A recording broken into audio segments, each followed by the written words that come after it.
Faith, Freedom, and Gratitude by Kim Gentry-Meyer. I will walk about in freedom, for I have sought out your precepts. Psalm chapter 119, verse 45. I was in Washington, D.C. recently and had the privilege of participating in a tour of national monuments and memorials. The quiet respect, the magnitude of the expertly crafted structures, the endless rows of heroes' names, and the personal mementos left by family members filled me with somber gratitude for all those who have fought to secure our many freedoms. While I somewhat anticipated the impact I've just described, I did not expect to also feel such a strong connection to my Christian faith.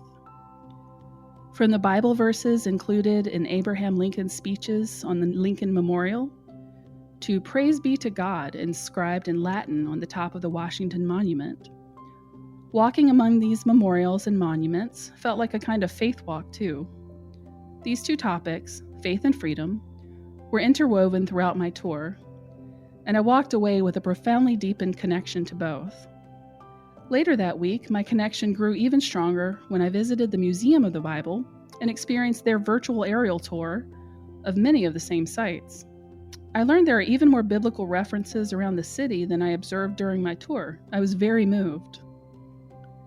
These experiences have really elevated my gratitude, which has caused me to realize how quickly I complain about the little things, but how slow I am to appreciate what's truly important.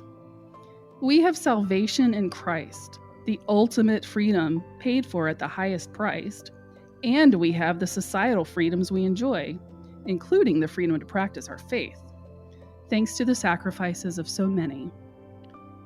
These are two enormous privileges I can take for granted if I let myself get lost in the chaos of daily life.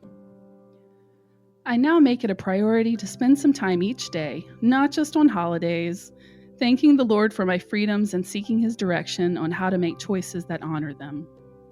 A Bible verse I use to guide me is Psalm chapter 119, verse 45. I will walk about in freedom, for I have sought out your precepts.